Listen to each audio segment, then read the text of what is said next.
నుండి మనకు ఇప్పుడు 10 inches correct blouse length, full hands అంటే ఎల్బో హ్యాండ్స్, హాఫ్ ఇంచ్ ఖర్చు.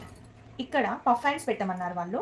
నేను అంటే నార్మల్ పఫ్ అంటే ఎక్కువ కాకుండా తక్కువ కాకుండా పఫ్ పెడుతున్నాను. అంటే 2 ఇంచెస్ దగ్గర నేను తీసుకుంటున్నాను. ఇది 10 ఇంచెస్, ఇది మార్జింగ్, ఇది 2 ఇంచెస్ దగ్గర పఫ్ తీసుకున్నాను. చూస్తున్నారు కదా, ఇది పఫ్, ఇది మనకు ఇక్కడ మనకు 9 ఇంచెస్ అండి, ఇక్కడ 10 ఇంచెస్, ఇక్కడ 11 ఇంచెస్.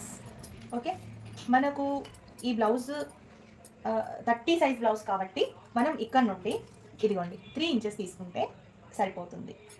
ఓకే, 3 ఇంచెస్ అయినా తీసుకోవచ్చు, ఇంకా కొంచెం తక్కువ తీసుకున్నా కానీ ప్రాబ్లం ఏం లేదు. ఎందుకంటే ఇది చిన్న సైజ్ బ్లౌజ్ కాబట్టి ఇక్కడ నుండి మనకు 7.5 మనం మార్క్ చేసుకుందాం. ఇక్కడ నుండి ఇక్కడ.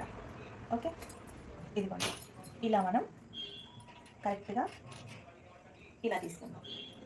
ఇప్పుడు పఫ్ హ్యాండ్స్ ఎలా తీసుకోవాలి? ఇక్కడ నుండి 2 ఇంచెస్ మనం తీసుకున్నాం కదా, ఇక్కడ 2.5 తీసుకొని ఇలా మార్క్ చేసుకుందాం. ఓకే, ఇక్కడ నుండి మనం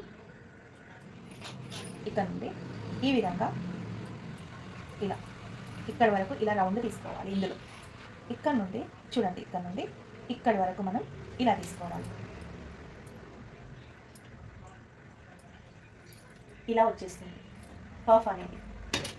ఓకే, మనం పఫ్ ఇక్కడ వరకు తీసుకుంటామా, ఇక్కడ వరకు తీసుకుంటామా, ఇక్కడ నుంచి ఎన్ని పఫ్ కావాలో అని నేను ఇక్కడ నుండి ఇలా మిడిల్లో తీసుకుంటాను. చూడండి, ఇక్కడ నుండి 1 2 ఇలా 3 4 ఒక 5 ఫిల్స్ అయితే వచ్చేస్తాయి. అప్పుడు చాలా ఇలా నీట్గా మనకు ఇక్కడ వరకు వచ్చేస్తుంది. ఇక్కడ నుండి మనకు 7.5 కావాలి. ఇదిగోండి, ఇది 7.5 వచ్చేస్తుంది ఇక్కడ వరకు.